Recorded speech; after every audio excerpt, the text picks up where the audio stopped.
Daniel Matamala presenta Lo que importa. En el episodio de hoy, giro a la ultraderecha. Conversamos con Cristóbal Rovira, académico del Instituto de Ciencia Política de la Universidad Católica, y con Claudio Alvarado, director ejecutivo del Instituto de Estudios de la Sociedad. Lo que importa es presentado por Grupo Planeta y por Arauco, renovables para una vida mejor. Ya es costumbre hablar de olas azules y rojas, en que el mundo, y en especial nuestro continente, oscila entre gobiernos de derecha y gobiernos de izquierda. Pero en los últimos años ya no es simplemente un asunto de colores que van cambiando en los mapas, es un giro a la derecha unido a un desplazamiento de la derecha tradicional por grupos ubicados a la derecha de la derecha. Hay muchos nombres para este fenómeno, se habla de nuevas derechas, derechas radicales, extremas derechas, ultraderechas. Ya veremos qué significa cada uno de ellos. Lo más importante, ¿hasta qué punto son nuevos actores que juegan dentro de las reglas democráticas o hasta qué punto tienen la tentación de demoler los fundamentos de la democracia liberal allí donde alcanzan el poder? Claro, porque algunas características de estos grupos políticos son bastante similares a la derecha tradicional, aunque defiendan esas ideas con más radicalidad. Reducir el tamaño del Estado, bajar impuestos, políticas conservadoras en asuntos de libertades individuales, promoción del nacionalismo, rechazo a la inmigración, mano dura en materia de delincuencia. Todas ellas son discusiones de políticas públicas legítimas que están dentro del marco de un debate democrático. Pero hay políticas mucho más preocupantes, que niegan parte o la totalidad de los fundamentos de lo que entendemos como la democracia liberal. Algunos líderes entienden la democracia como una especie de dictadura de la mayoría, en que basta que ese líder tenga una mayoría detrás de él para que pueda pasar por encima de todo y de todos, para que pueda derribar las instituciones, acabar con la división de poderes y convertir en papel mojado las garantías de los ciudadanos frente al poder del Estado. El caso paradigmático es el popular dictador Nayib Bukele en El Salvador. Otros entienden la política como una guerra del bien contra el mal, en que todo vale, desde insultar, acosar y denigrar a cualquiera que tenga una opinión distinta, hasta usar la manipulación electoral y las campañas digitales de mentiras. Un caso paradigmático al respecto es el de Javier Milei, quien se declara libertario, pero no tiene empacho en abusar del poder de ese Estado al que dice odiar si le sirve para consolidar su poder. Otros, como Trump y Orbán, intentan con bastante éxito demoler los límites a su poder. Y si el pueblo no está de acuerdo, mal por el pueblo. Así lo probaron Trump y Bolsonaro al hacer todo lo que estuvo a su alcance para robarse las elecciones y perpetuarse dictatorialmente en el poder.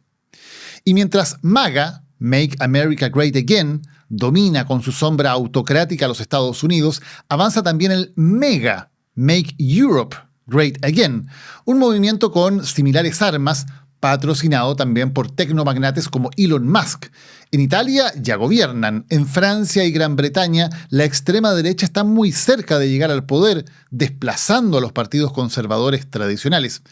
Incluso en Alemania, el país que parecía inmunizado a la extrema derecha por el trauma del nazismo, hoy allí las fuerzas de la derecha radical avanzan hasta convertirse en uno de los partidos principales. Chile está viviendo al respecto un momento que es clave. Este domingo se espera que la derecha logre tal vez su mejor resultado electoral de la historia en la democracia de nuestro país. Si los pronósticos son certeros, los tres candidatos presidenciales de la derecha, Matei, Kast y Kaiser, van a sumar más del 50% de los votos, tal vez en torno al 55%. Y en el Congreso, la derecha ganaría mayoría absoluta en ambas cámaras. Incluso algunos pronósticos le dan los 4/7 que le permitirían reformar la Constitución a su antojo. Y no es cualquier derecha. En el ámbito presidencial, todo indica que la derecha tradicional, representada por Evelyn Matei, va a sufrir una derrota estruendosa a manos de la derecha radical de José Antonio Kast y de la derecha más radical todavía de Johannes Kaiser. Kast es hoy, en este momento, el favorito para ser el próximo presidente, lo que pondría por primera vez en nuestra historia a ese sector en el poder por la vía democrática. De Kaiser ni hablar. Hace unos meses parecía un candidato marginal.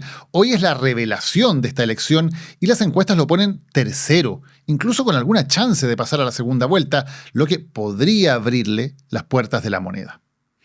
En parte aquí hay un fenómeno que es perfectamente legítimo, una ciudadanía que sintoniza con las promesas de mano dura, de orden migratorio y de crecimiento económico que está haciendo este sector.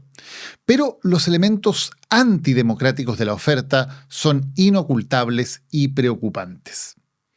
Hemos escuchado celebrar la idea de ejecuciones extrajudiciales bajo frases como bala o cárcel o cementerio o cárcel. La reivindicación orgullosa de la dictadura de Pinochet, el indulto a violadores de los derechos humanos, el planteamiento de una ley marcial o de un estado de sitio y la intervención política del Poder Judicial, entre otros conceptos que se han escuchado en esta campaña. Hoy hablaremos de esta ola y de cuál es su verdadero carácter. ¿Por qué la derecha radical vive su mejor momento en Chile? ¿Es un fenómeno pasajero o es una tendencia que llegó para quedarse? Y lo más importante, ¿puede esto ir más allá del libre juego democrático y amenazar o erosionar las bases de nuestra democracia liberal, tal como ha ocurrido en otros lugares del mundo? Aquí comienza un nuevo episodio de Lo que Importa. Para Arauco, transformar la madera es un trabajo, pero transformar el mundo es lo que importa. Lo bueno de ser renovables es conservar el presente para construir el futuro. Arauco, renovables para una vida mejor. Les quiero recomendar hoy un libro muy interesante, se llama No teníamos negros. Su autora es Montserrat Arre, que es una investigadora que ha dedicado gran parte de su carrera a precisamente investigar el tema de la presencia de población afrodescendiente en Chile. Y la verdad es que son asuntos muy fascinantes porque es un tema que generalmente no discutimos en nuestro país. Por ejemplo, cuenta este libro que en algún momento los afrodescendientes representaron aproximadamente el 10% de la población. Dice, por ejemplo, voy a leer una parte que me pareció especialmente fascinante. Si nos situáramos en una calle de Santiago, Concepción o Valparaíso en 1810, la imagen que veríamos sería una población cosmopolita.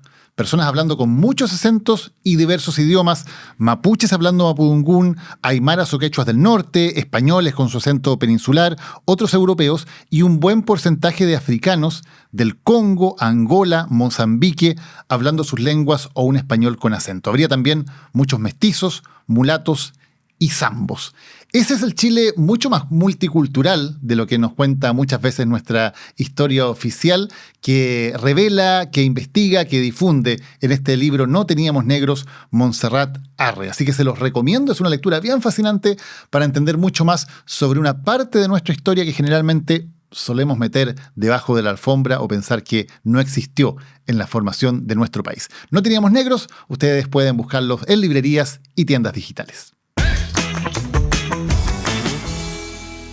Estamos con uno de los mayores expertos a nivel mundial en el tema de estas nuevas derechas o derechas radicales. Ya vamos a ponerle los nombres que sean más correctos a la conversación. Cristóbal Rovira, muchas gracias por acompañarnos hoy. Muchas gracias por la invitación. Cristóbal, tú has estudiado estos temas, son tu especialidad, eres una eminencia mundial cuando se trata de hablar de estas materias. Partamos por definir nombres, porque aquí la primera dificultad es cómo le llamamos a esto, ¿no? Se habla de las nuevas derechas, el propio Kass habla de una derecha radical, por ejemplo, un título que él mismo se pone. Se habla de extrema derecha, se habla de ultraderecha. ¿Cuáles son los conceptos correctos para empezar a entender lo que está pasando? A ver, a nivel académico, la distinción que generalmente se hace es entre dos tipos de derecha, que en inglés es far right y mainstream right, lo cual lo traducimos al español generalmente como ultraderecha y derecha convencional. Y si nos atenemos a esa nomenclatura, lo propio es que la derecha convencional va a defender ideas que son más bien conservadoras de derecha, pero de una manera relativamente moderada. Y el segundo punto que me parece muy relevante es que lo propio de la derecha convencional es que se apega a las reglas del juego de la democracia liberal. Correcto. A diferencia de la otra derecha, la ultraderecha, que ¿qué es lo que va a hacer? Va a defender ideas de derecha, ideas conservadoras, pero con mucha mayor radicalidad que la derecha convencional. Y el segundo punto, que es tanto más importante que el anterior, es que mantiene una relación conflictiva con ese sistema democrático.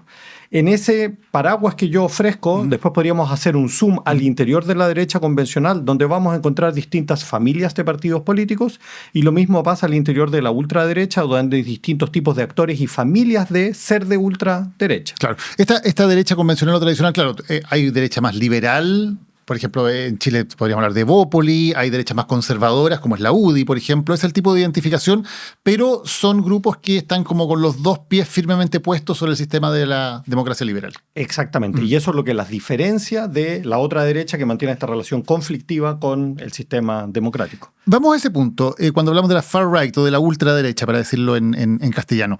¿Qué significa esa relación conflictiva? Porque uno puede decir, a ver, son partidos, son movimientos, son líderes que están participando en las elecciones, que llegan al poder cuando llegan de manera democrática porque tienen mayoría de los votos. ¿Qué es lo conflictivo entonces?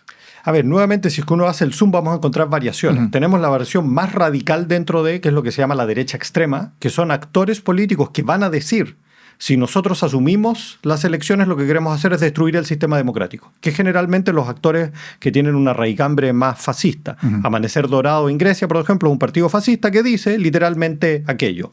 Ese tipo de actores en general les va mal en las elecciones, por razones obvias, porque la mayoría de los ciudadanos, por lo menos nominalmente, se declaran como democráticos. Los actores que han venido creciendo últimamente es lo que se llama la derecha radical, que es un subtipo de la ultraderecha, que son actores que se presentan a sí mismos como democráticos, pero que sabemos que en la práctica, una vez que acceden al poder, tienden a erosionar determinadas reglas del juego, y por lo mismo que sucede, como dice Levitsky y Ziblatt, una muerte de la democracia en cámara lenta. Esta derecha radical, entonces, ¿qué sería la que hoy día podemos decir que es más predominante y que está teniendo éxitos electorales en todo el mundo? Dice, vamos a mantener la democracia, vamos a profundizar la democracia, pero ¿qué hacen que en la práctica comienza a erosionar el edificio democrático? 2 puntos al respecto. Primero, esta distinción que yo hago es relativamente lógica, pero en la práctica es más compleja. ¿Qué es lo que pasa con Bolsonaro en Brasil? Sabemos que hizo un golpe de Estado y de hecho está enjuiciado al respecto. Eso sería un ejemplo no de una derecha radical, sino que una derecha extrema. Pensemos en el mismo Donald Trump, que hasta el día de hoy no ha aceptado que perdió las elecciones. ¿Consideramos eso como una derecha radical o una derecha extrema? Ahora, claro, el mismo Donald Trump, de que sabemos que incitó la violencia en el Capitolio y que indultó llegando al poder a aquellos que hicieron esos actos de violencia. Por lo tanto, esta frontera entre derecha extrema y derecha radical, que académicamente es lógica, en la práctica se está volviendo más compleja. Claro, ahora hay una discusión probablemente del discurso versus la práctica. Ninguno de ellos dice abiertamente: yo quiero ni Bolsonaro ni Trump. Lo que ellos dicen es: lo que pasa es que a mí me robaron la elección, ¿no? Me robaron la elección y por lo tanto yo lo que estoy haciendo es defender la verdadera democracia contra estas élites conspiranoides, corruptas, que se quieren robar la democracia. O sea, aunque su práctica, sabemos perfectamente que es antidemocrática, que es golpista, su discurso sigue siendo, digamos, teniendo una especie de disfraz democrático. Exactamente, y por eso es que volví a esta idea de que estos actores se presentan a sí mismos como nominalmente democráticos. Y de hecho yo creo que la pregunta de fondo que uno se tiene que hacer es si ese concepto de democracia que esos actores promueven y esos votantes es realmente un modelo democrático, más bien un engendro medio extraño que es poco democrático. Más allá del discurso, claro. Exacto. Ahora, una forma de destruir lo que llamamos democracia liberal es lo que han hecho Bolsonaro o Trump, que es derechamente tratar de robarse una elección o tratar de hacer un golpe de Estado si es que esa elección la pierden, ¿no es cierto? Pero hay otras maneras también que son tal vez un poquito más sutiles, que tienen que ver no con quedarse en el poder ilegítimamente, sino con usar el poder para ir destruyendo, por ejemplo, la separación de poderes, para ir destruyendo las garantías individuales. ¿Cómo funciona eso? Que también es típico de cierto tipo de gobiernos autoritarios, que pueden ser de derecha o de izquierda. Sí, a ver, yo creo que aquí, tal como tú señalabas, lo propio de estos actores es que cuando llegan al poder empiezan a hacer reformas, y esas reformas son graduales, paulatinas, y producto de esas reformas paulatinas van erosionando determinados mecanismos de la democracia liberal que son centrales para, en el fondo, mantener lo que llamamos los contrapesos entre poder ejecutivo, legislativo, poder judicial, etcétera, ¿no? Entonces, insisto, como son reformas graduales, es difícil darse cuenta de decir: mañana se transformó esto en un sistema autoritario, sino que van moviendo lentamente los engranajes y eso hace que se erosione ese sistema democrático. Claro, un ejemplo es el de Bukele, por ejemplo, ¿no? Que en un periodo relativamente corto de tiempo, pero él asume democráticamente, sigue siendo todavía un presidente muy popular, pero va primero erosionando las garantías individuales, luego interviene la Fiscalía, interviene el Poder Judicial, saca a los ministros independientes de la Corte Suprema y de repente un día, bueno, ya es presidente y puede gobernar por tiempo indefinido, eliminó todos los límites a la reelección, empieza a perseguir a los opositores políticos, pero eso lo hace de una manera gradual y siempre dentro de un concepto en el que se dice, bueno, pero es que él tiene la mayoría del pueblo a su favor. Claro, el ejemplo que tú das apunta en la dirección que tú señalas y no es casualidad que generalmente el sistema judicial, las fiscalías, todos esos son organismos donde estas ultraderechas cuando llegan al poder ponen mucho énfasis en tratar de entrar allí, porque son justamente esos contrapesos lo que podrían el día de mañana, estando en el poder, de frenar en el fondo el poder de que esos actores podrían tener. Otra de las cuestiones que también hacen, que lo estamos viendo en los Estados Unidos, es gobernar por decreto, donde hay un parlamento que tiene opciones de fiscalización, pero lo que hace el poder ejecutivo es saltarse ese poder legislativo. Cuando hablamos de esta especie de tránsito acá hacia esa derecha radical, por ejemplo, ¿en qué situación está Europa? Porque en Europa esta derecha radical, por ejemplo en Italia ya llegó al poder, en Francia, en Gran Bretaña está muy cerca, está desplazando a la derecha tradicional, incluso en Alemania, que uno diría, para el país que esto no iba a pasar nunca, también está creciendo mucho. ¿Son ellos más democráticos o tú ves estos mismos peligros de que ocurran cosas como las que han pasado con Trump en Estados Unidos o con Bolsonaro en Brasil? Yo creo que son diferentes. La metáfora que yo siempre utilizo, por eso te decía que la ultraderecha son una familia de distintos actores. Todos ellos, si los sentamos juntos, vamos a ver de que son parecidos, pero no son idénticos, no son hermanos, son más bien primos. Y por lo mismo, cuando uno ve a Bolsonaro o Trump, parece más radical que Marine Le Pen, y lo son realmente. Pero si uno trata de entender cuál es la ideología política que existe por detrás, es muy similar, donde tienen este concepto de democracia que es altamente iliberal, donde se piensa que quien es popular y tiene la mayoría tiene la capacidad para barrer el sistema en el fondo y avanzar en determinadas reformas. Pero por cierto que como esas versiones europeas tienden a ser o parecer más moderadas, lo más probable es que si llegan al poder, el proceso de erosión va a ser más lento, va a ser más gradual, va a ser diferente a como acontece, por ejemplo, en el caso de los Estados Unidos o en Brasil. Has puesto dos conceptos que creo que es importante también que los definamos, Cristóbal, para la gente que nos está escuchando, que es, por un lado, hemos hablado siempre de democracia liberal, ¿no? Le ponemos un apellido a la democracia. Y recién dijiste que estos grupos tienen un concepto de democracia iliberal. ¿Qué significa eso y por qué le ponemos este apellido a la democracia? Sí, es un muy buen punto porque yo creo que a veces lo olvidamos al respecto. Cuando hablamos de democracias secas, estamos pensando simplemente en que el gobierno le corresponde al pueblo, o sea, nosotros el pueblo tenemos la capacidad de autogobernarnos y cuando tenemos una disputa funciona el principio de la mayoría. Democracia, gobierno del pueblo. Exacto. La mayoría manda. La mayoría manda. Pero lo propio de la democracia liberal es decir, eso no es suficiente. Y necesitamos simultáneamente de que las minorías sean respetadas y lo que necesitamos son instituciones autónomas de las mayorías que puedan funcionar como contrapesos. Ejemplo, necesitamos bancos centrales que sean autónomos. Y el gobierno de turno, veamos lo que sucede en Estados Unidos, no tiene la capacidad de nominar o sacar a los actores que controlan ese banco central. Pero así como el banco central, existen una serie de instituciones que son autónomas al gobierno de turno y que funcionan como contrapeso.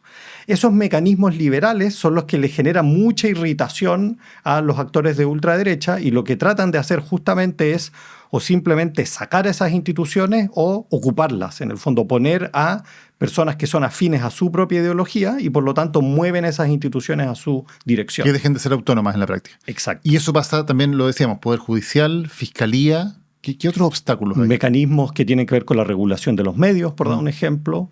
Tienen que ver también con toda la esfera internacional. No es una casualidad que todos estos actores de ultraderecha se oponen a la Comunidad Europea, en el caso de Europa, pero se oponen en general a Naciones Unidas, porque son mecanismos a nivel internacional que también tienen la capacidad de fiscalizar qué es lo que sucede a nivel nacional. Ahora, hay una discusión súper interesante, Cristóbal, porque alguien que está escuchando esto podría decir, bueno, pero entonces lo que están haciendo estos líderes realmente es profundizar la democracia, o sea, que realmente esa mayoría pueda gobernar, pueda hacer todos los cambios que son necesarios y no tenga que estar constreñida por instituciones que no son elegidas democráticamente por el pueblo y que en la práctica impiden que el gobierno haga su voluntad. ¿Qué contestarías a ese argumento?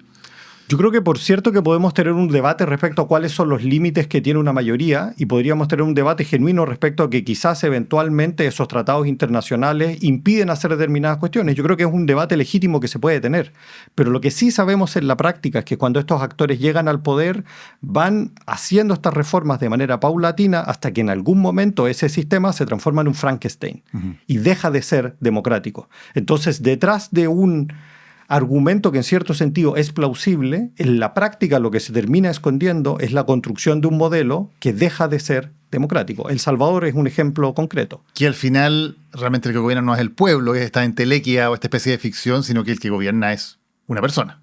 O no solo una persona, sino que un conjunto de personas que, porque en el caso de Bukele tenemos que él es el líder supremo. Claro. En el caso europeo, donde más bien tenemos sistemas parlamentarios, puede que el día de mañana desaparezca el líder, pero lo que tenemos es una construcción tal de que cercena la capacidad para que nuevas mayorías puedan realmente gobernarse. ¿Y hay algún momento en que este especie de tránsito lleva... Bueno, hablamos de Trump y de Bolsonaro que estando en el poder intentan robarse las elecciones, ¿no?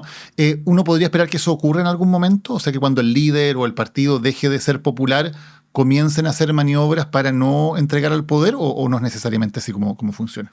Yo creo que en las versiones más extremas es lo que sucede, como es en el caso de Brasil y es lo que también sucede en el caso de los Estados Unidos. En las versiones europeas, que esto es menos extremo, en general se tiende a respetar los resultados de las elecciones, pero empieza todo este manto de dudas respecto a cuán democráticas realmente fueron esas elecciones o no. Entonces, insisto, son versiones menos radicales si tú quieres, pero siembran la duda respecto a cuán bien funcionan esos mecanismos de elección. Hay una norma en este tipo de liderazgos que tienden a fomentar la desconfianza, ¿no? Sobre las instituciones en general, sean las instituciones electorales, de que las elecciones están amañadas, sobre la academia, sobre las instituciones científicas, sobre los medios de comunicación. ¿Por qué ocurre eso? Que generalmente hay como esta especie de idea de que aquí hay una gran conspiración y que todos estos sectores un poco institucionales son parte de esa conspiración o hay que desconfiar de ellos. Porque volvemos al concepto de democracia liberal. Lo propio de un sistema de la democracia liberal es que las mayorías son capaces de gobernarse, pero simultáneamente hay una serie de actores que regulan el funcionamiento de ese sistema democrático. Y lo que hacemos en un sistema democrático liberal es entregarle poder a esos organismos autónomos que tienen la capacidad de desarrollar una perspectiva de largo plazo, en el fondo. Y ahí es donde necesitamos el saber técnico. ¿Qué es lo que pasa con estos actores? Que lo que quieren hacer es gobernar en función de lo que las mayorías realmente quieren, y para eso lo que hacen es decir, prescindamos de todos los expertos o pongamos a los verdaderos expertos que son los que promueven las ideas que nosotros tenemos. Y para eso hay que deslegitimarlos como fuente. Exactamente, y por lo mismo es que empiezan a atacarlos y decir estos expertos no son realmente expertos, sino que nosotros tenemos nuestra propia evidencia, o muchas veces ni siquiera tienen evidencia. Pero sí generan desconfianza sobre la evidencia científica o sobre la evidencia académica. Exacto. Ahora, cuando estos grupos hacen este tipo de avanzadas, digamos, sobre el poder, ¿cuál es el paso siguiente? O sea, ganas unas elecciones democráticamente, que eso es como ocurre en prácticamente todos estos casos, ¿no? No estamos hablando aquí de golpes de Estado por la fuerza. Ganas estas elecciones democráticamente. ¿Cómo te consolidas en el poder? ¿O cómo eres exitoso en mantener esa popularidad, ese apoyo popular que te permita decir, bueno, nosotros somos los verdaderos representantes del pueblo y por eso tenemos que tener más poder para llevar adelante lo que el pueblo quiere? A ver, yo creo que aquí un tema que es muy importante para entender de cómo estos actores llegan al poder es que en la práctica muy rara vez llegan al poder por sí solos, sino que en general llegan al poder porque logran armar una coalición con otros actores. Esto es muy evidente en los sistemas latinoamericanos donde estos presidentes ganan en segundas vueltas electorales. Y en esas segundas vueltas electorales, ¿qué es lo que pasa? De que, pensemos en Bolsonaro, en el fondo él pasa la segunda vuelta, pero él logra que otros actores también se unan a su proyecto político y estén dispuestos a cederle su voto, que es fundamentalmente la derecha convencional. Pensemos en los Estados Unidos, donde sucede algo similar. Es verdad que es un sistema bipartidista, pero el Partido Republicano siempre tuvo alas más conservadoras y más moderadas.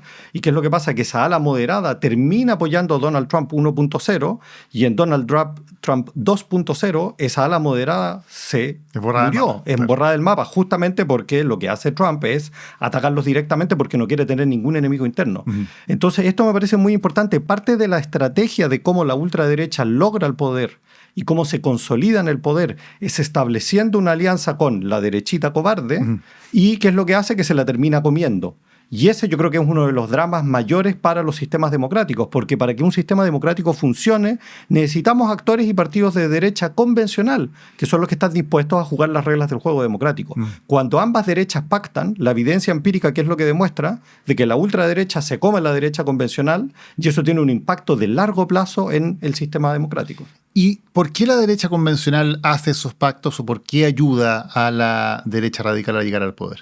A ver, aquí yo creo que hay diferencias entre los casos. En Europa, hasta ahora, por lo general, la derecha convencional ha sido mucho más reacia a establecer esos pactos. Hay algunos lugares donde eso ha sucedido. Austria, por dar un ejemplo. Pero Se habla de los cordones sanitarios, ¿no? Para aislar esa extrema derecha. Pensemos en Francia, que es uno de los primeros países donde aparece la ultraderecha, Jean-Marie Le Pen en los años 80, y hasta el día de hoy sigue operando un cordón sanitario, a tal nivel de que la última elección que tuvimos en Francia, ¿qué es lo que hizo? Macron, que no lo vamos a considerar alguien que particularmente de izquierda, para la segunda vuelta electoral el macronismo establece una alianza no solo con la socialdemócrata, sino que con la izquierda radical de Mélenchon para decir aquí hay un desafío al sistema democrático y nos vamos a apoyar mutuamente.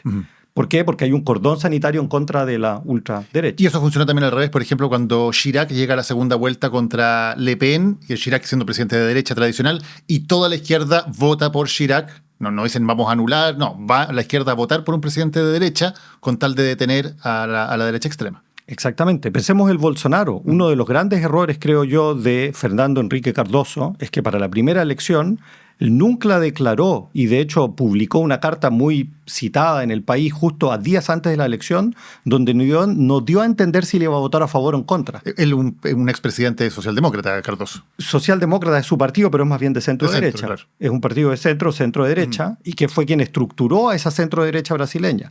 Dado el momento político de aquel momento, escándalos de corrupción masivos, su ataque frontal al PT, Cardoso prefiere mantenerse neutro. Claro, porque él además Lula había sido su principal opositor. Su principal opositor. ¿Qué es lo que pasa con Bolsonaro 2.0? Que gran parte de esa derecha convencional, no toda, pero gran parte se dio cuenta del riesgo y dijeron, no, nosotros no estamos dispuestos a cruzar esa frontera y pensemos que nos conviene más hacer, no solo nosotros, sino que para el sistema democrático establecer una alianza en contra del bolsonarismo. Hay que hablar de algo interesante. En general, estos líderes de la derecha radical no son por sí mismos mayoritarios, o sea, no hay un 50% más uno en general que vaya a votar por ellos. Necesitan estas alianzas o estos votos anti, o sea, que la gente vote por ellos para votar contra, por ejemplo, un candidato que perciben que es demasiado izquierdista o algo por el estilo.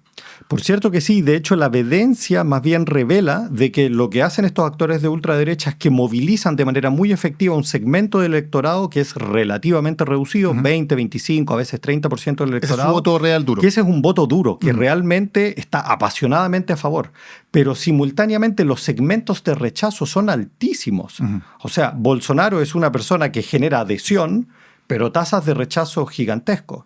Y entonces, nuevamente, ¿cómo es que logran acceder estos actores, pese a que tienen esas tasas de rechazo muy grandes? Es porque necesitan el apoyo implícito o explícito de otros actores dentro del sistema político, que son fundamentalmente de la derecha convencional. Tú presentaste un estudio hace muy poco, está recién salido del horno, ¿no? Donde haces precisamente esta identificación en los casos de Brasil con Bolsonaro, Milei con Argentina, Chile con Kast, para mostrar cuáles son sus apoyos, pero también quiénes son quienes los rechazan. Y cuando uno ve los números, dice, bueno, acá hay un rechazo mayoritario. O sea, la mayoría de la gente dice, no estoy de acuerdo con votar por Bolsonaro, Milei ni Kast. Pero Bolsonaro llegó al poder, Milei está en el poder y Kast parece muy cerca de llegar al poder. ¿Cómo ocurre esta especie de paradoja? Yo creo que parte de la paradoja es porque lo que sucede en las segundas vueltas electorales es que son verdaderos referéndums, donde el grueso de la ciudadanía tiene que terminar votando por el mal menor. Y muchos ciudadanos dicen, tengo el candidato A y el candidato B, ninguno de aquellos realmente me gusta, y tengo que tomar una decisión respecto a cuál es el que es menos malo. Si pensamos en el escenario chileno, dado que la demanda central hoy en día es de seguridad ciudadana, el candidato que se ve más creíble en eso es José Antonio Kast, es altamente posible que él termine ganando la elección presidencial. Ojo, eso no significa que ese 55% de votantes que eventualmente en una segunda vuelta lo va a apoyar son personas de ultraderecha. lo que significa es que hay una demanda transversal por seguridad ciudadana que ese candidato ha logrado movilizar. No obstante, el grueso de esa ciudadanía está en contra de una serie de todas las otras propuestas programáticas que ese candidato tiene. Pensemos en Argentina. ¿Por qué logra Milei ganar la segunda vuelta con un 55% de votos? ¿Porque los argentinos se volvieron de ultraderecha? No, porque la alternativa era un ministro de Economía incumbente en un país con 200% de la inflación. Y la gente dijo, voy a ir a castigar al incumbente, apuesto por este otro candidato que me ofrece controlar la inflación, pero lo cual no quiere decir de que esté dispuesto a todo su paquete programático. Oye, Cristóbal, eso suena muy lógico, ¿no es cierto? El caso de Argentina que tú pones es evidente. Si a la gente le ponen las dos opciones, dice, bueno, no voy a ir a votar por el tipo que nos tiene con un 200% de inflación, voto por lo que hay al otro lado. La pregunta que uno se hace es ¿por qué lo que hay al otro lado es algo tan tremendamente extremo, virulento como Milei, y por qué no hay una alternativa de derecha más democrática, más tradicional, que uno diga sería la alternativa lógica para que la gente dentro del sistema democrático pueda expresar obviamente su rechazo al kirchnerismo, pero votando por algo que no sea del nivel increíble de extremismo que mostraba Milei ya como candidato, ¿no? No es que eso haya aparecido después. Sí. Yo creo que en parte esto tiene que ver con el nivel de la crisis argentina, que hace que ante una situación, como dicen los argentinos, de hartazgo tan grande, obviamente que voces que son muy radicales ganan un espacio mayor. Entonces, obviamente, podríamos decir, mientras más crítica sea la situación de un país, mayores son las chances que esos tipos de liderazgo sumamente radicalizados logren crecer en su espacio electoral. Desde ese punto de vista, la situación chilena, los problemas que tenemos no son comparables a los que tiene El Salvador o los que tiene Argentina, y por lo mismo que uno esperaría, vamos a ver qué es lo que sucede, que no sea Kaiser quien gane, sino que sea Kast. Y yo creo que eso no es una casualidad. Veamos precisamente esta tipología y llevémosla a Chile, porque hablábamos de dos derechas, un poco la derecha tradicional por un lado y la derecha radical. En el caso de Chile tenemos en competencia tres derechas, ¿no? Creo que es evidente que Chile Vamos, Evelyn Matei, corresponde más o menos al modelo de derecha tradicional, ¿no? Sí. ¿Qué pasa con Kast y Kaiser? ¿Son los dos derecha radical? ¿Son dos tipos diferentes de derecha radical? ¿Cuál sería la tipología que usarías para ello? A ver, si volvemos a la tipología como partimos el programa pensando en ultraderecha y derecha convencional, el mundo de Evópoli, UDI y RN lo consideramos derecha convencional y el mundo de Kast y Kaiser forman parte de la otra familia que es de la ultraderecha. Ahora bien, aquí hay un punto que me parece importante. Esa es la derecha hoy en día. Si nosotros pensamos en la derecha chilena a inicios de los años 90, yo creo que gran parte de esa derecha no era derecha convencional y estaba mucho más cercana a la ultraderecha. ¿Por qué? Porque a inicio de los 90 estamos hablando de un proceso de transición democrática donde gran parte de esos actores no creían en la democracia. Correcto. Donde gran parte de esos actores hizo campaña porque un dictador se mantenga en el poder. Y mantuvieron por años instituciones como los senadores designados, como la inamovilidad de los comandantes en jefe, que son totalmente antidemocráticas. Exactamente, y hay un proceso de moderación programática que demora años. Pensemos la patrulla juvenil de Alamant, la misma Evelyn Matei, que en el fondo siempre tuvo posturas más liberales, y es a lo largo del tiempo que esa derecha chilena, que hoy en día la llamamos convencional, se transforma realmente en una derecha convencional. Pero tú dirías que al principio de la democracia, de la transición, era más cercana a la ultraderecha. Yo creo que hacer la taxonomía es difícil, pero yo creo que algunos de esos actores tenían claramente mucha más cercanía con la ultraderecha que con la derecha convencional y otros no. Sebastián Piñera, desde el día 1, no estuvo dispuesto a apoyar el plebiscito a favor de Pinochet. Y desde el día 1 siempre tuvo una voz más democrática y formaba parte de esa derecha. Pero otros actores que estaban allá adentro, al revés, estaban mucho más cercanos a el ala autoritaria. Y uno podría decir, Cristóbal, que ese proceso cristaliza cuando precisamente es Sebastián Piñera quien lleva a la derecha a la presidencia. Y eso de alguna manera legitima este camino de que la derecha puede ganar elecciones y puede gobernar dentro totalmente de la democracia. Ahí también comienza a haber una pulsión de este sector más extremo que dice, bueno, nos fuimos demasiado para el centro, estamos perdiendo un poco nuestras convicciones originales. Completamente de acuerdo. Yo creo que esa es una peculiaridad de la ultraderecha chilena y es que emerge desde la derecha convencional. En muchas otras partes, pensemos en Milei. Milei es un outsider que viene de fuera del sistema político, así como existía una derecha convencional que era la del macrismo. En el caso chileno, José Antonio Kast, y desde ese punto de vista yo creo que él es genuino. Él dice, yo nunca he cambiado mis posturas. Y por eso, para mí, una de las cuestiones que más me preocupa no es solo cuál es el impacto de un potencial gobierno de José Antonio Kast en el corto plazo de qué es lo que va a suceder, sino cuál es el impacto en el largo plazo sobre el sistema democrático. Si esa derecha convencional está dispuesta a coalicionarse con José Antonio Kast y gobernar, la pregunta que yo me hago es, en 4 años más, ¿cómo se va a ver? ¿Se va a seguir viendo como una derecha convencional o se va a parecer mucho más a una ultraderecha quizás en una versión light, por así decirlo? Yo temo que va a suceder más bien lo segundo, porque muchos de esos actores en el fondo no se sienten quizás tan incómodos con volver a determinadas posturas programáticas que estaban más cerca a la ultraderecha que a la derecha convencional. ¿Y qué hay en Kast y en su partido republicano que a ti te haga ponerlo más bien dentro de la ultraderecha y considerar que puede ser complejo o que puede haber cierto peligro para la democracia en un triunfo de él y un gobierno de él? Yo creo que volvamos a la definición. Recordemos que la ultraderecha programáticamente tiene posturas que son muy de derecha y que eso lo hace de que esté más en ese polo. Y si uno observa las posturas programáticas del Partido Republicano, claramente están muy a la derecha, aun cuando es cierto que durante esta campaña han hecho un ejercicio por no tematizar una serie de cuestiones. Ahora, uno puede decir que eso está dentro del juego democrático, ¿no? Que tenga posturas muy claras, por ejemplo, a favor de reducir drásticamente el Estado, reducir drásticamente los impuestos, o que en temas de libertades individuales sean conservadores. Uno puede decir, bueno, está dentro del juego, hasta ahí estamos dentro del juego democrático, ¿no? Hasta ahí estamos dentro del juego democrático, pero depende también la vehemencia con la cual tú defiendes esas posturas. No han sido gobiernos, no lo hemos visto, pero cuando tuvieron el poder en la opción de reformar la Constitución, que es lo que vimos de que muchas de esas ideas radicales aparecieron. El profesor Silva en alguna entrevista dijo, bueno, porque tenemos que respetar a las minorías. Lo dijo textual, él mismo, obviamente. Y de hecho, cuando intentaron hacer una Constitución, no respetaron a las minorías. Por suerte en el plebiscito no fue aprobada. Es verdad que como no han llegado al poder tenemos menos evidencia al respecto, pero yo creo que hay señales que ya te muestran de que el tema no es solo defender esas ideas, sino que al momento de defenderlas están dispuestos a pasar a llevar a las minorías, que es un elemento de la democracia liberal. Ay, Cristóbal, déjame hacer un paréntesis, pero uno podría decir que en los últimos años en Chile también parte de la izquierda cayó en algo muy similar, ¿no? Porque también en la convención también se arrasó, digamos, a las minorías, se dejó fuera a la derecha y hubo un discurso de parte de algunos actores. Estoy pensando, por ejemplo, en lo que dice Daniel Jadue hasta el día de hoy, que dice, por ejemplo, el pueblo tiene derecho a pasar por encima del Estado de Derecho para lograr sus fines. Hay también una izquierda que uno podría decir es bastante autoritaria en su forma de plantear su relación con la democracia liberal. Por cierto que sí, yo creo que ese es uno de los problemas de esta segunda vuelta electoral. Donde para muchos ciudadanos, vamos a decir, tenemos dos opciones. Una opción que viene del Partido Comunista y una segunda opción que viene del Partido Republicano.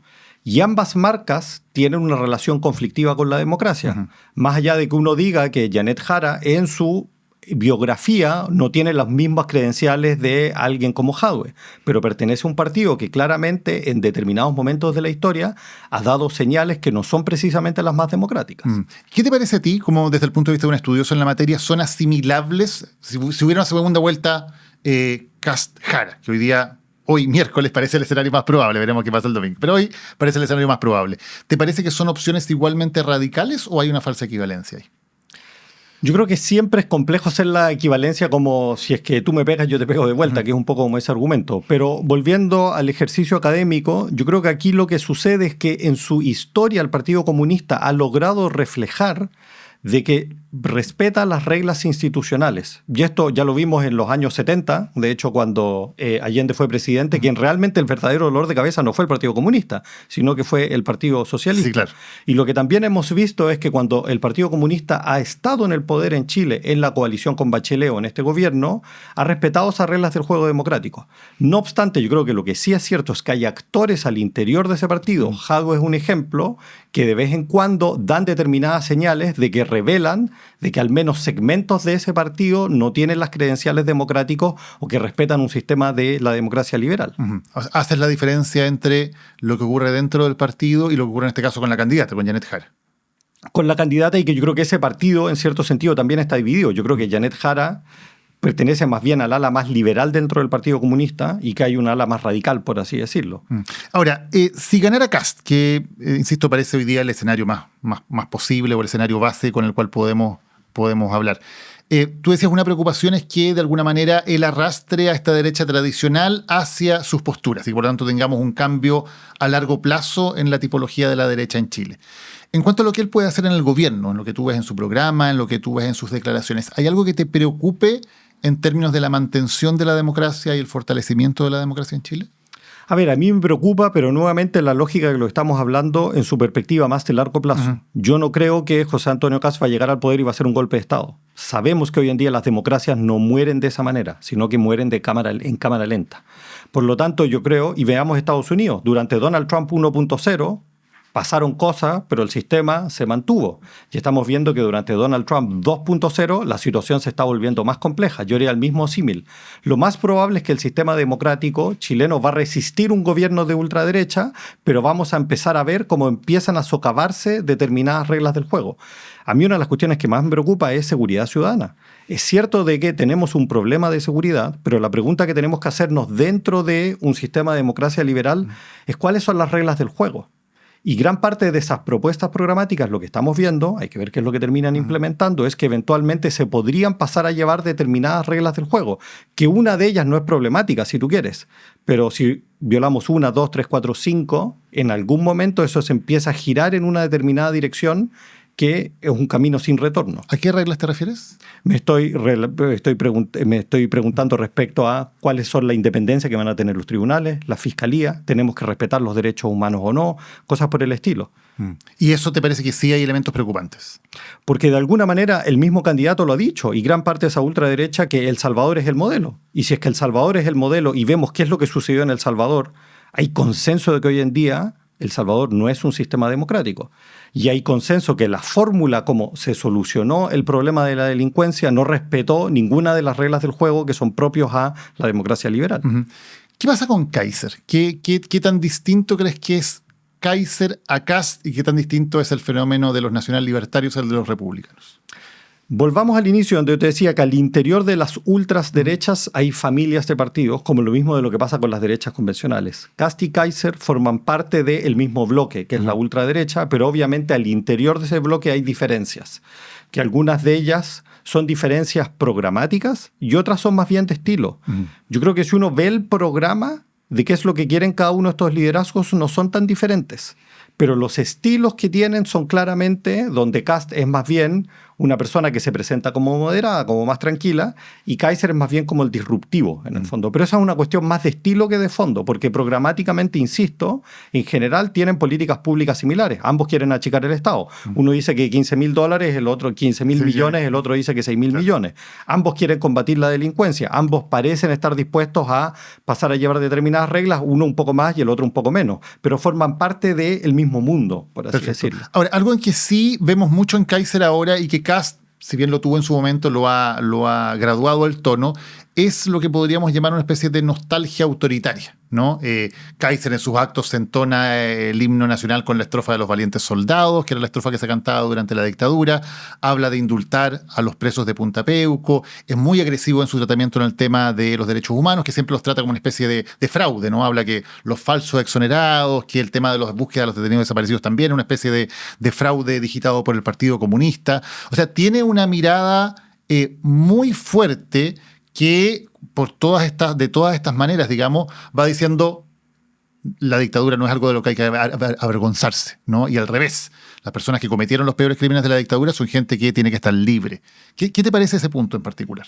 Yo creo que, como tú bien dices, lo que pasa en el caso de Kaiser es que él está jugando constantemente a correr las fronteras, por así decirlo, mientras que José Antonio Kast está en una situación en la cual él quiere asegurarse su situación y no quiere arriesgar mucho. Ahora bien, yo no sé si es que uno junta a esos dos líderes, hasta qué punto eventualmente logran consensos en determinadas temáticas. Pensemos en las cuestiones morales. Hasta el día de hoy, José Antonio Kast habla muy poco al respecto. Hay dos opciones aquí. Una es que él realmente haya moderado sus propuestas, o la segunda es que él sabe de que no le conviene hablar de eso porque tiene serias opciones de ganar una elección. Bueno, yo el debate el lunes noche se lo pregunté, ¿no? Si él seguía pensando lo mismo sobre la píldora del día después, que él, recordemos que fue quien lideró el recurso para prohibir la entrega de la píldora en los consultorios, y además dijo en su momento que ni siquiera en las farmacias debería poder venderse la píldora. Y le pregunté si seguía pensando lo mismo, y él dijo, yo sigo siendo el mismo. No lo quiso repetir textualmente porque no quiere dar la cuña, pero dice, yo sigo pensando lo mismo y sigo siendo el mismo. Por lo mismo, yo creo que, insisto en este tema que hablamos antes, ambos yo creo que programáticamente son muy parecidos, pero los énfasis que desarrollan son diferentes. Pero en términos de cuáles son las ideas que ellos profesan y qué es lo que ellos les gustaría hacer si tuviesen la mayoría, yo creo que no es tan diferente. Obviamente aquí lo que pasa es que José Antonio Kast, como tiene serias chances de ganar esa segunda vuelta y ganar la primera vuelta, lo que apuesta es a presentarse como alguien más moderado, mientras que Kast está jugando a radicalizar ese discurso. Y por lo mismo es que ese tándem funciona muy bien, porque eso ayuda también a que José Antonio Kast se vea dentro del escenario político como alguien que no es tan radical, porque hay alguien que es más radical que él. Y volvemos ahí a lo que decíamos de cómo estos liderazgos llegan al poder en las segundas vueltas, ¿no? Porque está claro que Kast va a sacar en la primera vuelta, va a estar muy lejos del 50%, eso está clarísimo. Pero parece muy probable que la segunda vuelta sea más bien una especie de plebiscito sobre el gobierno, y ahí la opción de contra el gobierno es Kast, o un plebiscito sobre lo que se puede ver como la radicalidad de que hay una candidata comunista, y ahí también la opción que queda es Kast. ¿Sería ese también el mecanismo de llegar un poco con votos prestados? Porque más que anti-Kast, la segunda vuelta podría ser anti-gobierno, anti-Boric o anti-partido comunista. Yo creo que en gran medida va a ser eso, pero simultáneamente también es interesante que al menos según las encuestas, vamos a ver el resultado, si es que uno suma los votos de los tres grandes candidatos de la derecha, que es Kast, que es Kaiser y Matei, estamos hablando de más del 50% de los votos. Claro, hay una mayoría de derecha. Hay una mayoría de derecha, pero de distintas derechas. Y yo creo que aquí el error va a ser, en cierto sentido, me atrevo a pensar, de que esa derecha cobarde lo que va a decir es, bueno, ya que somos mayoría, juntémonos y tratemos de gobernar. ¿Qué es lo que sabemos por la evidencia comparada? De que cuando ambas se juntan, quien termina perdiendo en el mediano y el largo plazo es esa derecha moderada, porque termina siendo fagocitada por esa ultraderecha. Y esa es una elección que siempre ocurre, porque uno podría decir, a ver, sea como sea el resultado de la elección, lo más probable es que Chile Vamos, o sea, la derecha tradicional, siga siendo en términos de mayorías parlamentarias más grande que la suma de republicanos y nacional libertario. Uno diría, bueno, ellos van a seguir siendo los más grandes en tema parlamentario, tienen la mayor cantidad de alcaldes, van a poder resistir, digamos, y van a poder ser parte muy importante de este gobierno y seguir con su programa. ¿Por qué tú crees que podrían ser más bien fagocitados por la derecha más radical? Yo creo que en parte por lo que conversamos de la peculiaridad chilena, y es que tiene que ver que esa ultraderecha de José Antonio Kast proviene de la derecha convencional. Por lo tanto, los vasos comunicantes existen. Y de hecho ya estamos viendo hoy en día que bastantes actores de la derecha convencional dicen, no tengo ningún problema en cambiarme para allá. Sí, están apareciendo de hecho ahora en los actos de Kast, en los actos de cierre, ayer aparecieron varios de Chile Vamos, claro. Yo creo que algunos de ellos lo hacen por oportunismo político, pero muchos de ellos también lo hacen porque programáticamente no se sienten tan lejanos, porque programáticamente se sintieron incómodos con ese proceso de moderación programática. Y aquí yo creo que esto funcionaba relativamente bien, el parteaguas, por así decirlo, cuando había una figura que lograba controlar esto, que era Sebastián Piñera. Sebastián Piñera ya no existe hoy en día. Por lo tanto, ¿cuál va a ser el líder dentro de la derecha convencional que va a decir no tenemos que cruzar la frontera? Y creo que ese líder no existe. Iba a ser Matei, pero no lo logró. Iba a ser, y va a quedar muy debilitada después de esta elección, si lo más probable es que, según como muestran las encuestas, con suerte va a llegar en el tercer lugar, o es probable incluso que llegue como cuarta. Claro, o incluso quinta, en algunas encuestas se mete Parisi. Y por lo tanto, ¿podría la derecha tradicional convertirse en una especie de vagón de cola o sumarse alegremente, digamos, sin mayor problema a los lineamientos programáticos y el liderazgo de alguien como Kast? Yo creo que gran parte de la derecha convencional ya lo está mostrando que va a hacer eso.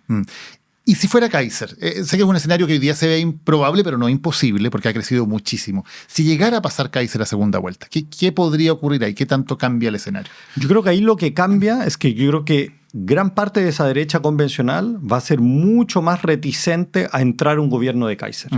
Porque obviamente lo ven como una figura que es mucho más radical y que no recordemos que realmente sí viene de fuera del sistema. Claro, sí es un outsider. Es un Milei, en el fondo. Claro, es un youtubero que entra a la política hace 4 años. Que viene exactamente, y gran parte del mundo que está con él tampoco viene, algunos sí, pero la gran mayoría no vienen ni tiene esos vasos comunicantes. Y es un mundo que tiene una crítica muy virulenta hacia la derecha tradicional.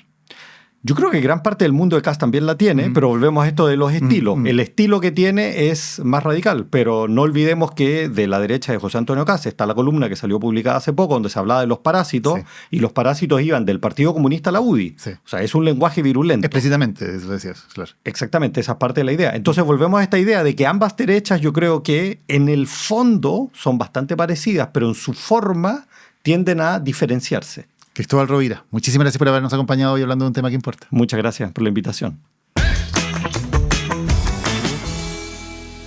Hace 8 años se promulgó la ley de las 3 causales de aborto: riesgo vital, inviabilidad fetal y violación. Pero hay límites, claro, en esa ley que dejan fuera realidades que son cotidianas y urgentes. Una de ellas es la violencia de género, fuera de la causa de violación. Cerca de 4 de cada 10 mujeres dicen haber sido víctimas de alguna forma de violencia de género en sus relaciones.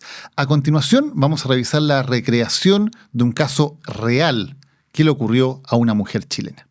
¿Sabes identificar que te encuentras en una relación violenta?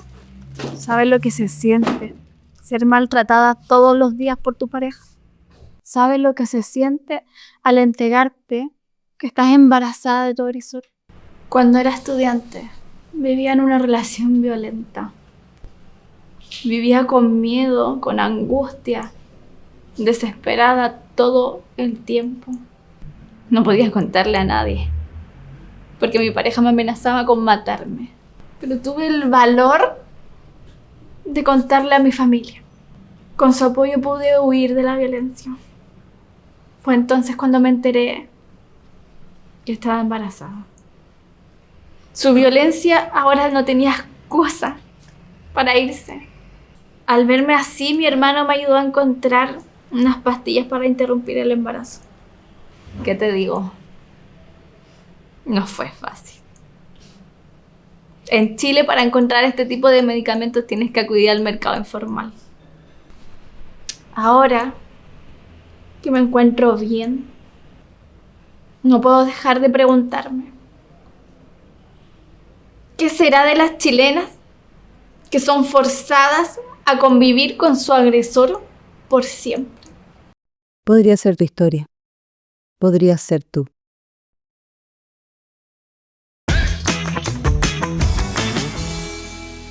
Vamos a conversar ahora con Claudio Alvarado. Claudio es director del Instituto de Estudios de la Sociedad. Claudio, ¿cómo estás? Bienvenido. ¿Qué tal? Muchas gracias por invitarme, Daniel. ¿Te describirías como alguien de derecha, Claudio? Con algunos matices o precisiones, sí, digamos. O sea, hoy día, obviamente, en el mundo de oposición, lo que pasa es que, como tú bien sabes, hay muchas derechas o hay muchos motivos para declararse con ese tipo de identidad o afiliaciones políticas.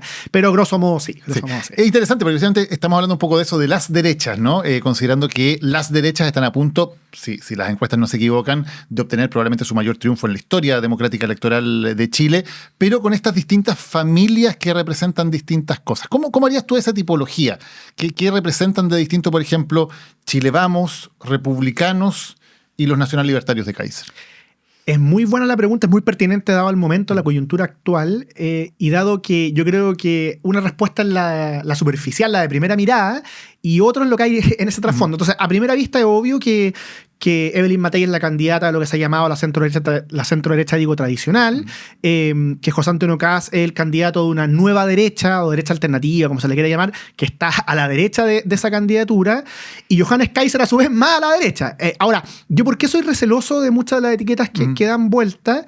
Por dos motivos. Lo primero es porque creo que a veces tienden a caricaturizar más de la cuenta. No sé, el típico ejemplo, ultraderecha, ¿cierto? Se habla mucho, pero eso se puede leer de muchos modos. Me acuerdo cuando el expresidente Piñera recién asumió su segundo gobierno, la actual ministra Vallejo, en más de alguna entrevista o declaración, lo trató como un gobierno de comillas ultraderecha. Yo creo que es un término que se puede manosear mucho. Y lo otro, porque yo creo que no captura los puentes que hay entre estos distintos mundos.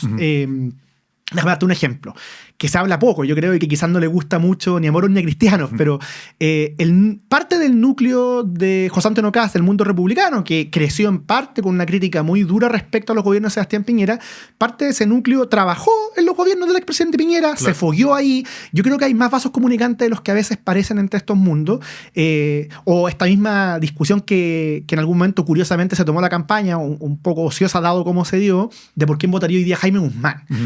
Claro, a primera vista uno diría, dada la índole de la inspiración cristiana conservadora de los republicanos, dada la dureza con los adversarios, dado de dónde viene José Antonio Kast, pareciera que en principio los republicanos se parecen más a lo que fue la UDI. La UDI original. Revival, digamos. Un poco lo que dice Kast, que es una especie de vuelta a los reales principios de la UDI original que se perdieron en el camino. Tal cual. Pero al mismo tiempo, también es verdad que Jaime Guzmán alcanzó a actuar poco en un contexto democrático, lo asesinaron muy tempranamente, y lo que alcanzó a hacer en ese periodo no calza exactamente con el estilo republicano. El ejemplo más evidente, ¿cierto?, es cómo Gabriel Valdés termina en la presidencia del Senado mediante una lógica de acuerdos, comillas, transacciones, negociaciones de Jaime Guzmán. Y eso, en cambio, me parece que sí, ese espíritu de acordar o de pactar, de buscar ciertas negociaciones, se mantuvo más en Chile Vamos. Entonces, digo todos estos ejemplos para mostrar de que yo creo que esto tiene más puentes de lo que a veces se transmite. ¿Y crees que esas diferencias son más de estrategia? Porque tú pones un ejemplo, ¿no? Que, por ejemplo, Chile Vamos ha estado dispuesto a llegar a acuerdos, por ejemplo, en la reforma previsional. El caso más claro, ¿no? Más emblemático, sí. Y en cambio, republicanos, no. Y de hecho se lo saca en cara a Chile Vamos, que ustedes estuvieron de acuerdo con llegar a acuerdos con este gobierno,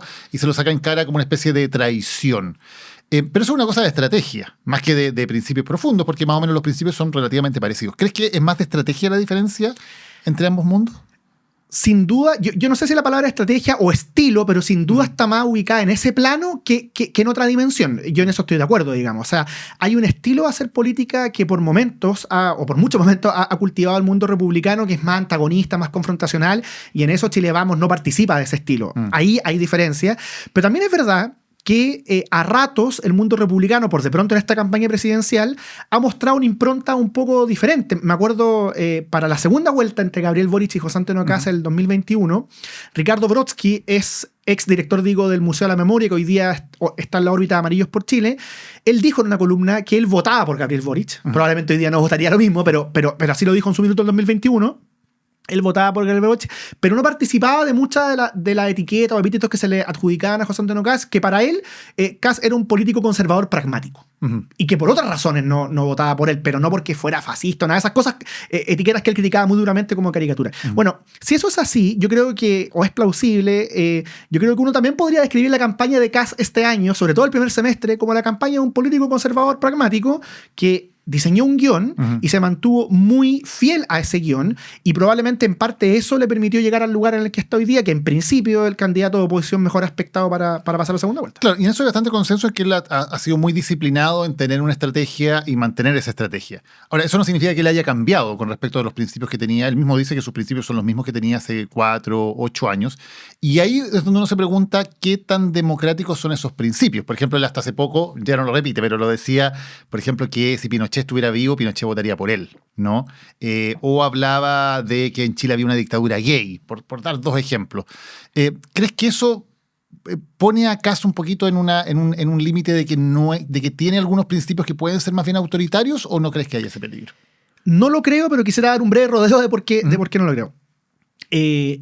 A mí me parece que si uno mira lo que ha sido la historia, no solamente de esta nueva derecha, sino en general de la derecha post-dictadura, yo creo que hay un desfase entre lo que ha sido la práctica política de ese sector, de ciertos debates en los cuales tiene una dificultad discursiva enorme para abordarlo. Yo creo que la práctica política de Kast como diputado, de la derecha más tradicional, o sea, aquí se parecen, digamos, yo creo que se identifican, son muy similares, una práctica política perfectamente institucional, sin discutir las reglas del juego, en momentos muy álgidos, que pertenecen más bien a la historia de la derecha tradicional, pero donde casi estaba en la UDI en ese minuto. Yo creo que eso se notó muy claramente, como el gobierno de Ricardo Lagos, ¿cierto? Ascanio Cavallo escribió esa famosa columna que creía que el gobierno podía caer, y en ese contexto Pablo Longueira, en una comisión política de la UDI, dice: yo no estoy en política para votar gobierno, criticando a quienes podían creer que es un horizonte posible. Entonces, yo creo que hay un aprendizaje, una práctica política democrática en la derecha, de la cual la nueva derecha hasta ahora participa en la práctica, en la manera de hacer política, más allá del estilo confrontacional que yo creo que tiene sus problemas importantes. Otra cosa es la aproximación a ciertos debates. Yo creo que, en particular, la aproximación respecto a la historia reciente es una historia reciente de largo plazo, digo, los últimos 50 y tantos años. Yo creo que un conjunto de temas que a la derecha le ha costado abordar, pero no solo a los republicanos. De hecho, este año, en la campaña presidencial, la candidata que ha tenido más problemas con eso, curiosamente, es Evelyn Matei. Y yo creo que ahí falta todavía un trabajo. Cuando dice que los muertos eran inevitables, por ejemplo. Que es probablemente la frase más brutal, habría que revisar, pero es la frase más brutal que al menos en los últimos 10 o 15 años ha dicho algún político de derecha respecto a esos temas.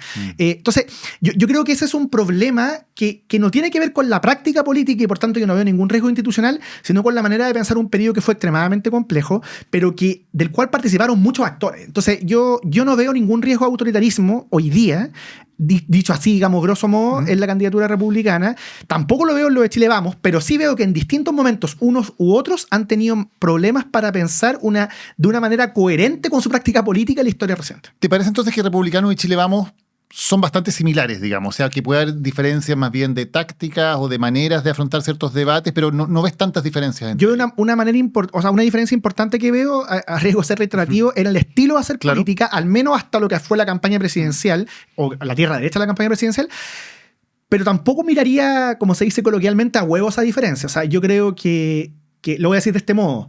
Si es que Kast fue un diputado institucional, mejor o peor, cada uno juzgará, pero un diputado institucional en su práctica. Si Republicano nunca ha discutido las reglas del juego en su práctica de hacer política, etc., ¿por qué surge esta pregunta? Yo creo que surge por dos motivos.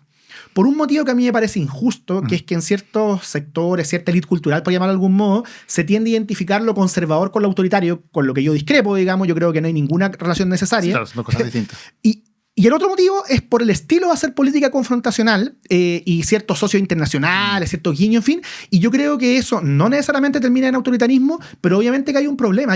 Digamos, republicanos durante muchos momentos de su trayectoria, aunque en la campaña presidencial no, cultivó una manera de hacer política en la que se tiende a minusvalorar o a veces a despreciar el diálogo, a tratar al adversario de un modo que no corresponde. Y yo creo que el gran desafío de Kast, si pasa la segunda vuelta y para qué decir si llega al gobierno, es proyectar un paso por la moneda que sea coherente y más parecido a lo que fue su campaña presidencial y no a ese estilo de hacer política confrontacional con el que se levantó anteriormente. Claro, a mí una cosa que me preocupa es eso, lo que tú mencionabas, esta identificación con líderes internacionales que sí han sido autoritarios y que sí han erosionado la democracia en sus países.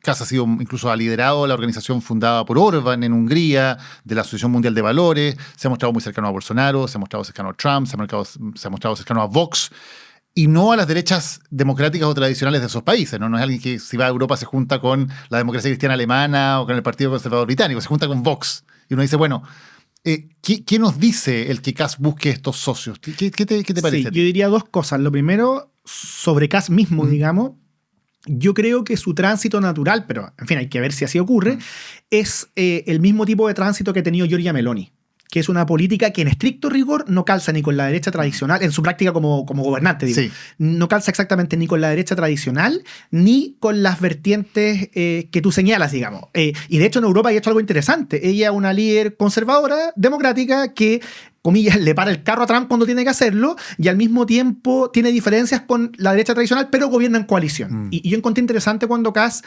mencionó en algunos de los debates, quizás fue con ustedes. Sí, yo le pregunté, de hecho, ¿cuál es su referente a nivel internacional? Y él dijo Meloni, bueno, yo dije, es el tránsito natural deseable para alguien que viene de la derecha alternativa, digamos. Claro. Que no haya dicho Bolsonaro, Trump, Bukele. Y mencionó solo Meloni. Sí. Lo cual no me parece causal dado justamente lo que estoy diciendo. Lo segundo pero en fin, esta noticia en desarrollo, hay que ver si es que eso se proyecta en algo más que mencionarlo en el debate.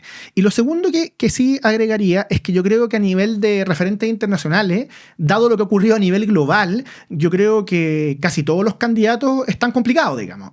No sé, el caso de Yann Jara es el más evidente, se complicó en alguna entrevista, no me acuerdo en qué canal, pero en fin, esto la ha perseguido toda la campaña, si es que Cuba era o no una democracia diferente. Claro. O sea, yo creo que esto es algo que en parte también responde al contexto en que los distintos candidatos se enfrentan a un escenario político global que no es el escenario de los 90, sino que es un escenario en el cual la política tradicional o los referentes tradicionales también han estado un poco de capa caída, y entonces, por decirlo así, no es evidente cuál es la respuesta que van a dar. Y a mí debo reconocer que en esa misma pregunta, la de ese debate a la que referíamos anteriormente, a mí me inquietó más la respuesta de Jara, porque como decía, lo de Kast lo encuentro natural, incluso deseable, dado, insisto, el perfil político que él cultiva.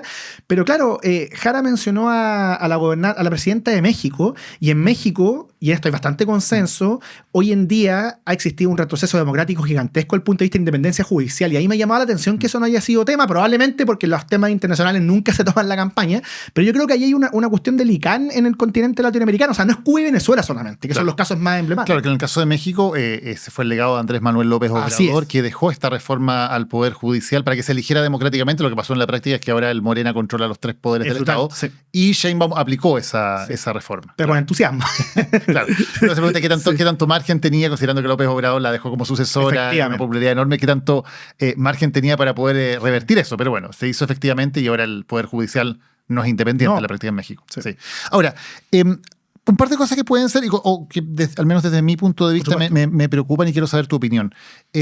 A mí me preocupa en particular el tema, en cuanto a lo que dice Kast, el tema de su mirada a la seguridad pública, donde evidentemente hay una demanda social muy fuerte de mano dura, de medidas drásticas. Todo eso es popular porque hoy día la gente lo requiere y lo demanda. Pero, por ejemplo, cuando Kast dice cosas como aplicar estado de sitio, y uno dice, ¿tiene que ver realmente el combate a la delincuencia o ser duros en el combate a la delincuencia con un estado de sitio que permite al presidente de la República mandar a detener gente? A mí me preocupa cómo se puede usar, digamos, esa demanda legítima de la gente por más seguridad en un contexto en que empecemos a decir hay que aplicar medidas más bien tipo Bukele, hay que deshacerse de las garantías individuales porque es la única manera de derrotar la delincuencia. No sé cómo lo ves tú.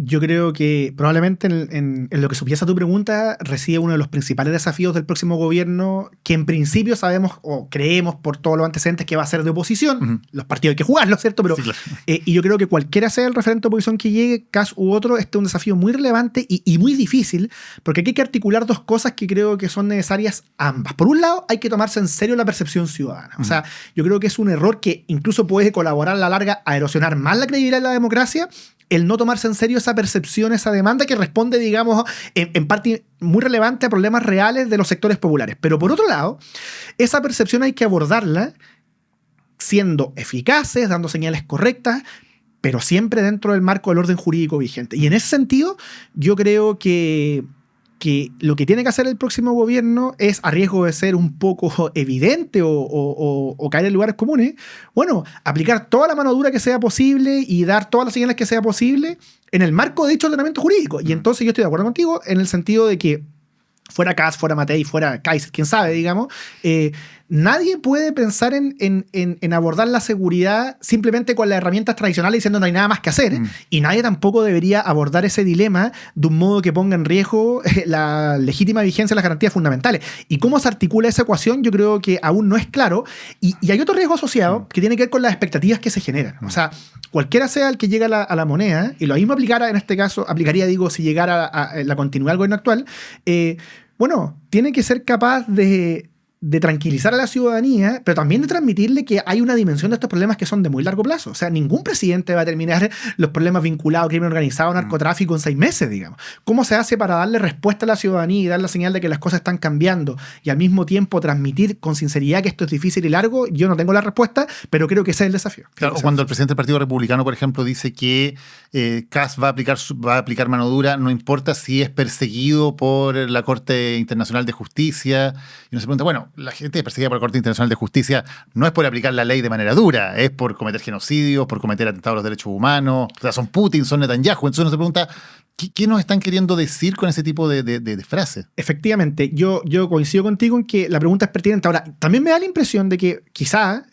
obviamente él tiene que responderlo, pero quizá ese tipo de frases también tienen que ver como con el ciclo político de los últimos 5 o 6 años en Chile, digamos. O sea, como en algún minuto se legitimó de manera expresa o tácita, o se validó la violencia en términos políticos, o se coqueteó con derrocar al presidente electo, quizá esa frase tiene que decir yo estoy dispuesto a aplicar la ley sin que eso, digamos, yo no voy a dudar en aplicar la ley aun cuando tenga costos políticos que pagar. Esa es la interpretación más benevolente, la que tú decías probablemente es el polo contrario, y hay que ver, yo confío, pero obviamente esto es una exigencia que hay que estar muy atentos, quien quiera que sea el que llegue a la moneda, yo confío en que el próximo presidente de la República va a mantener un camino de continuidad institucional, de respeto al orden jurídico y de vigencia del Estado de Derecho. Si no, digamos, a la larga el remedio es peor que la enfermedad. Y hablábamos de Kast, con todo esto de todas estas características. ¿Qué de distinto tiene Kaiser? Y te pregunto por Kaiser y quiero tomarme un tiempo, no solamente porque hay una posibilidad de que él pueda pasar a segunda vuelta, no es imposible, pero aunque no lo logre, ya se convirtió en el gran fenómeno de esta elección, ya va a quedar instalado como un referente muy importante, se esté en el gobierno o esté fuera, se ha convertido en un actor. Y en ambos casos en un problema probablemente. Probablemente, claro, sea dentro o fuera para ser un problema probablemente. Entonces, ¿qué representa Kaiser? ¿Qué tan distinto es a Kast? ¿Qué tanto más te preocupa en términos también de la estabilidad democrática en Chile? A ver, yo intentaría distinguir, a propósito de la pregunta, dos dimensiones. Por un lado, ¿qué tipo de fenómenos abonan o favorecen el auge de Kaiser? Y por otro lado, lo que es su impronta, su práctica política. Sobre lo primero, a mí me parece bastante claro que Kaiser está creciendo porque está aprovechando el espacio que le han dado otras candidaturas, porque, digamos, el hastío con la política tradicional le juega a favor. Él es un actor más nuevo. Kast es verdad que levantó un partido nuevo en todo Chile, pero Kast fue diputado, Kast ya es su tercera candidatura presidencial, claro. Lo de Kaiser es más reciente. O sea, hay algo de la novedad que lo favorece, efectivamente. Entonces, renta, por así decirlo, del hastío con la política tradicional. Y adicionalmente, obviamente que el hecho de, en el contexto que hablábamos antes, de demanda por la mano dura, estar dispuesto a ser el que más ofrece en ese plano, también probablemente le juega, porque además él, valga la redundancia, jugó el papel del impugnador, del desafiante, el que no tiene costos que nada que perder, digamos. Y eso obviamente que marca una diferencia, al menos en lo que ha sido la campaña, con un Kast que, en base a la narrativa del gobierno de emergencia, ha fijado prioridades claras, pero no ha caído en el tipo de cosas que Kaiser ha dicho. Incluso hay polémicas que en su momento levantó Evelyn Matei, que por así decirlo eran más duras que Kast, donde Kast terminó jugando por el lado institucional o más, digamos, estándar, no sé, pienso la pena de muerte, por ejemplo. Claro. Entonces yo creo que Kaiser evidentemente que crece por esos factores. Ahora, ¿qué es lo que es Kaiser, ya no pensando en a qué demanda responde, sino qué oferta él ofrece? Yo creo que es un político, o que levantó un partido político, no solo él, que considera que los republicanos se quedaron cortos y que cultiva un estilo absolutamente disruptivo que calza más que Kast, me parece, con los, aunque estas categorías son jabonosas, como hablábamos al principio, con las calificaciones de derecha radical o como se quiera decir. Su forma de actuar es más parecida. Su forma de actuar, las propuestas que levantan algunos temas como seguridad, y por tanto, como además nació de una crítica al mundo republicano por encontrarlo, comillas, demasiado moderado al centro o tradicional a partir del segundo proceso constitucional, yo creo que cualquiera sea el resultado de la elección, o sea, digo, que no sea tener a Kaiser de presidente, él va a significar un desafío y un dolor de cabeza, sea que llegue a la moneda quien quiera, digamos, o sea, quien quiera que sea, porque como dices tú, el porcentaje que aparentemente va a obtener lo deja instalado de un modo diferente a lo que pasó con Kast en la primera elección. Kast, la primera elección presidencial sacó 7%, fue una sorpresa, claro. Pero si las encuestas tienen razón, Kaiser se va a encumbrar por algo así como el doble. Y eso obviamente que lo puede eventualmente tentar desde ya a pensar en ser alguien que empiece a trabajar de cara al próximo torneo presidencial. Y ahí, Claudio, te quería preguntar por las razones más de fondo, porque si nos vamos a 2013...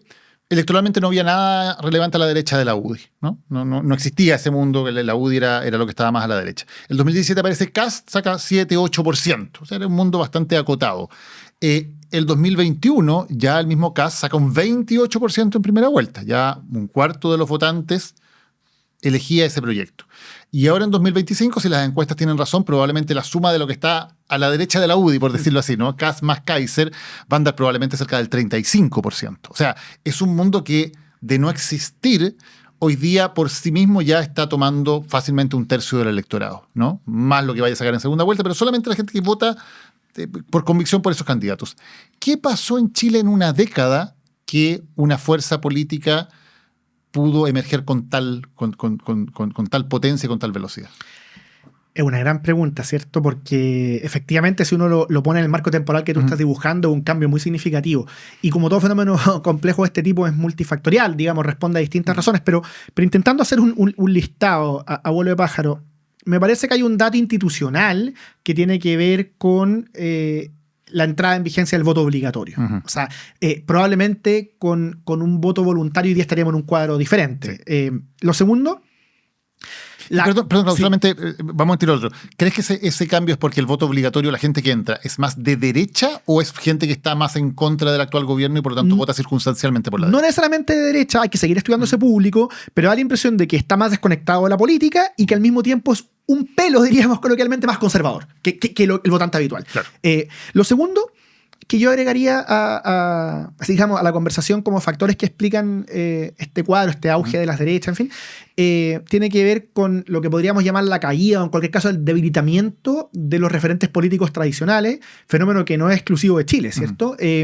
Algo pasó y hay que seguir estudiando tanto con la centroizquierda tradicional como con la centroderecha tradicional, que también permite y favorece el auge de estas nuevas derechas en sus distintas variantes. Después, a mí me parece, aunque quizás esto sea marginal, no lo sé, pero un factor también, aunque no sea el único ni el principal, es que yo creo que la centroderecha, por así decirlo, maltrató, se olvidó, minusvaloró la sensibilidad conservadora de algunos de sus votantes. Si uno piensa las cosas que decía Sebastián Piñera, bueno, en muchas cambió de opinión y yo creo que para un elenco de público eso jugó un papel. Y por supuesto que el dato principal, a mi entender, es el modo en que envejece el estallido social. O sea, lo que pasa de 2019 en adelante, aunque algunos de estos fenómenos tienen raíces previas, obviamente que acrecienta el auge de un proyecto o un conjunto de proyectos más duros desde la derecha, por decirlo así.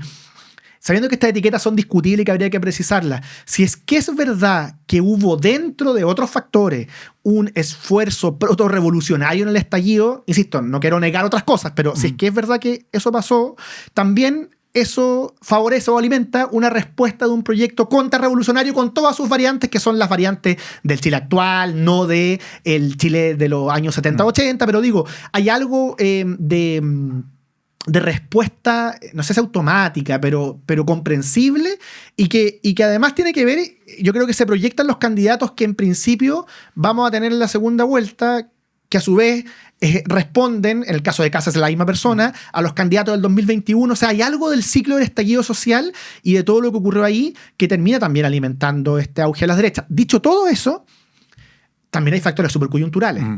Por decirlo de modo provocativo, hace un año Evelyn Matei estaba primera en las encuestas de modo indubitado, claro, y el tipo de campaña que levantó José Antonio Kast era abstracto, no hoy día, digamos, sino que a priori podría haber sido un tipo de campaña que también podría haber levantado Evelyn Matei. Un diseño ordenado, quizás la palabra no era otra y digamos, era gobierno de emergencia y no era gobierno de emergencia, sino que era otra, claro, pero un diseño de ese tipo, con prioridades claras, con foco, con un guión al cual ceñirse. Yo creo que como la práctica política va modificando sus condiciones de posibilidad, a todos los factores más de largo aliento que estamos mencionando, hay que agregar que, sin prejuicio que no sabemos lo que va a pasar el domingo, la candidatura de Chile Vamos durante buena parte del año dilapidó el capital que tenía en base a errores que nadie esperaba. O sea, la candidatura de Chile Vamos podría haber sido muy diferente. ¿Te explicas qué pasó ahí? Como una candidatura que parecía tener todo para ganar, está terminando a lo mejor cuarta, a lo mejor quinta. Es muy difícil tener una respuesta, digamos, categórica, porque yo creo que es algo que vamos a tener que estudiar. O sea, si es que se confirman los números que sabemos, y Evelyn Matei llega a tercera, ¿para qué decir cuarta? En un contexto en que además pareciera que la elección parlamentaria no va a mostrar el mismo tipo de fondo de Chile Vamos. Claro. La elección parlamentaria lo que en principio va a mostrar, vamos a ver si el domingo se confirma, es un crecimiento republicano, pero con Chile Vamos sacando más votos y más candidatos electos, claro, que los republicanos. Entonces, bueno, ¿por qué con la candidatura presidencial, que además está más arriba, el de fondo es mayor? Yo creo que mucho tiene que ver, a riesgo de ser un poco evidente en la respuesta o básico, simplista, con los errores de la propia campaña. Me explico. Da la impresión de que hoy día especialmente en política paga mucho la consistencia. El que la credibilidad de los candidatos y su propia puesta en escena encarne algo que le hace sentido al electorado a la luz de lo que los candidatos son. Y yo creo que en eso, al menos el primer semestre de Evelyn Matei, aunque en algunas cosas se han proyectado hasta ahora los problemas, fue muy malo. O sea, a ratos le quería ganar a Kaiser por la derecha, a ratos nos invitaba a decir Chile un solo equipo, convocaba a la centroizquierda, pero tenía que darle, comillas, excusa o disculpa a Sebastián Edwards en Carta al Mercurio. Yo creo que eso la dejó en un lugar que mucha parte o buena parte del electorado no sabía quién era. Ahora, la política tiene muchas vueltas, si es que le va mejor de lo que pensamos el domingo, este análisis va a quedar en suspenso, pero creo que hay bastante acuerdo incluso dentro de algunos sectores de Chile Vamos en que su primer semestre fue muy errático y yo creo que eso termina pasando la cuenta. O sea, la comparación, al menos en este plano, entre su diseño de campaña y el de José Antonio Kast, creo que deja al diseño de campaña muy mal parado. Claudio Alvarado, muchísimas gracias por habernos acompañado en el tema que importa. Un gusto.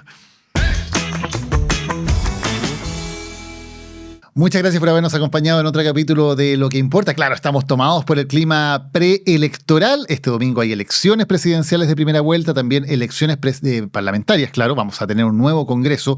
Y el lunes, por supuesto, vamos a estar con un programa muy especial de Animales Políticos, analizando en detalle todo lo que ocurra el día de la elección y cómo queda configurado el nuevo mapa político del país. Así que no se olviden de acompañarnos este lunes en Animales Políticos junto a Cristóbal Belolio y también el miércoles vamos a estar, como siempre, conversando sobre otro tema que importa en momentos tan decisivos para el futuro de nuestro país. Así que sigan acompañándonos en Spotify y en YouTube. Muchas gracias.